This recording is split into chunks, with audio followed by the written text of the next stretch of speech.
দিল্লির রাস্তা থেকে পথকুকুর যেন না সরানো হয়, মুখ্যমন্ত্রী রেখা গুপ্তাকে আর্জি জানান রাজেশ সাকারিয়া। তার এই কথায় আমল না দেওয়াতেই রেখার উপরে হামলা চালান অভিযুক্ত। পুলিশের জিজ্ঞাসাবাদে একথা জানিয়েছেন রাজেশ। বুধবাসরীয় সকালে আক্রান্ত হন দিল্লির মুখ্যমন্ত্রী রেখা গুপ্ত। যে ঘটনাকে ঘিরে চাঞ্চল্য ছড়িয়েছে রাজধানীতে। জনশুনানি চলাকালীন এই হামলা হয়। স্বাভাবিকভাবেই প্রশ্ন উঠছে, কে এই আততায়ী, কেনই বা এই হামলা? দিল্লি পুলিশ সূত্রে খবর, 41 বছর বয়সী রাজেশ সাকারিয়া গুজরাটের রাজকোটের বাসিন্দা। রাজধানীতে কেন নিয়ে এসেছিলেন এবং কেন তিনি মুখ্যমন্ত্রীর উপর আক্রমণ করেছিলেন, এই সম্পর্কে অদ্ভুত দাবি করেছেন তিনি। কি বলেছেন তিনি? রাজেশ জানিয়েছেন যে ভগবান শিবের ভক্ত তিনি। শিবের নির্দেশেই উজ্জয়িনী হয়ে দিল্লি পৌঁছন কুকুর নিয়ে সুপ্রিম কোর্টের নির্দেশে দিল্লি মুখ্যমন্ত্রীর সাহায্য পেতে। আসলে কিছুদিন আগে দিল্লির মুখ্যমন্ত্রী রেখা গুপ্তা বলেন, পথকুকুর বিষয়টি দিল্লির বাসিন্দাদের সমস্যায় ফেলছে, এর একটা সমাধান জরুরি। পরিকল্পনা মাফিক এই বিষয়ে ব্যবস্থা নেওয়ার পক্ষে তিনি।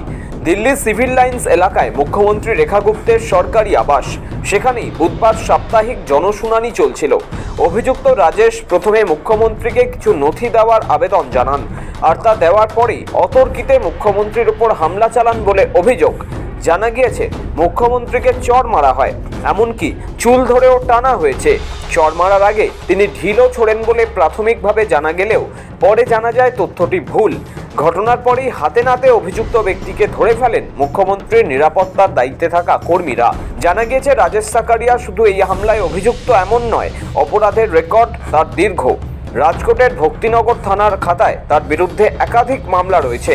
2017 সালের এক মামলায় 326, 504, 114 ধারা জেলবন্দি ছিলেন। 2019 সালের 25শে নভেম্বর তাকে মুক্তি দেওয়া হয়। 2020 সালের দুটি মামলায় যথাক্রমে 2023 সালের 3রা নভেম্বর ও 25শে অক্টোবর তাকে খালাস করা হয়। 2022 সালের আরেকটি মামলার বিচার এখনও চলছে। এর পরবর্তী শুনানি নির্ধারিত রয়েছে 2025 সালের 29শে সেপ্টেম্বর। 2024 সালের আরেক মামলায় 324, 323, 504 ও 114 ধারায় তিনি একই বছরের 7ই ডিসেম্বর মুক্তি পান। বুধবারের হামলার ঘটনায় হত্যার চেষ্টার মামলা দায়ের করেছে দিল্লি পুলিশ। রাজেশের বিরুদ্ধে ভারতীয় ন্যায় সংহিতার ধারা 109-এর 1, 132 এবং 221 অনুযায়ী মামলা রুজু করা হয়েছে। মুখ্যমন্ত্রীর দফতর এই হামলাকে খুনের উদ্দেশ্যে সুপরিকল্পিত ষড়যন্ত্র বলে দাবি করেছে। অভিযুক্তকে জিজ্ঞাসাবাদ করছে গোয়েন্দা দফতর এবং দিল্লি পুলিশের বিশেষ সেল। ব্যুরো রিপোর্ট, সময়, কলকাতা।